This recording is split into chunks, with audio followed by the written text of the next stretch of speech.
പൈസ തരാൻ ആഗ്രഹിച്ചു, അല്ലെങ്കിൽ ഞാൻ പൈസ തരാം, അല്ലെങ്കിൽ താങ്കളുടെ കൂടെ ഒരു കിടപ്പുറ പങ്കിടണം എന്ന് പറഞ്ഞു വന്നാൽ സാഹചര്യങ്ങളാ മനുഷ്യനെ വഴിതെറ്റിക്കുന്നത്.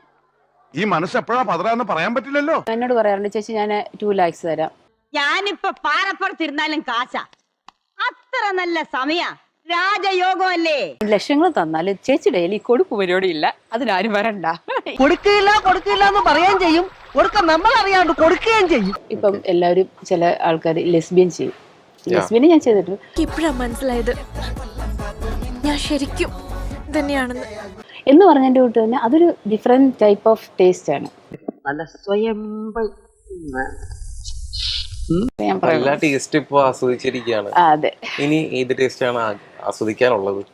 അതുണ്ട്, അത് സസ്പെൻസ് ആണ്. ഇപ്പം റീസെന്റ് ഇറങ്ങാൻ പോകുന്ന അറിയാം.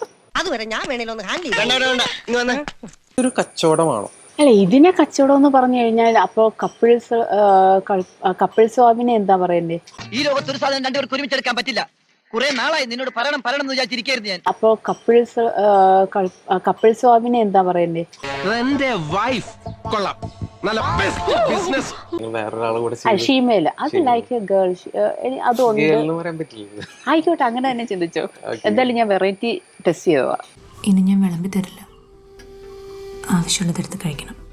ഇപ്പൊ പറഞ്ഞു വന്നപ്പോ ഒരു ഷീമയിലായിട്ട് ചെയ്തു പറഞ്ഞു. അവരും നിങ്ങൾ ചെയ്തപ്പോഴുള്ള വ്യത്യാസം എന്തായിരുന്നു? എനിക്ക് പ്രത്യേകിച്ച് അഭിപ്രായമൊന്നുമില്ല. ഞാൻ എൻ്റെ ഹസ്ബൻഡോട് ചെയ്യുമ്പം എനിക്ക് ഇങ്ങനെയാണെന്ന് ഞാൻ പറഞ്ഞു കൊടുക്കണം. പക്ഷെ she knows how I feel. ചേട്ടത്തി അനീറ്റി ഒരേ മുറിയിലാണ് കിടത്തിയിരിക്കുന്നത്. ലോകത്ത് എവിടെയെങ്കിലും ഇങ്ങനെ കണ്ടിട്ടുണ്ടോ? പുരാണത്തിൽ. താങ്കൾ ഒരു പോൺ സ്റ്റാർ ആണെന്ന് പറയുന്നു. താങ്കൾക്ക് എന്തെങ്കിലും ആഗ്രഹമുണ്ടോ? ഇന്നാളുടെ കൂടെ ഒരു ബെഡ് ഷെയർ ചെയ്യണം എന്നൊരു ഫാന്റസി ഉണ്ടോ, അല്ലെങ്കിൽ ആഗ്രഹമുണ്ടോ? പിന്നെ ഇത്രേ നീളമുള്ള കൊമ്പനെ നിങ്ങൾക്കറിയാവുന്നതിൽ ഏറ്റവും വലുതായിട്ടുള്ള പോൺ സ്റ്റാർ ആരാ? പ്ലംബർ ജോൺസൺ ഒക്കെ കേട്ടിരുന്നു. ഓക്കെ, പുള്ളി വരട്ടെ. സ്ട്രീറ്റാ சொல்ல வேணாம்னு நினைச்சேன். I'd like to have sex with him.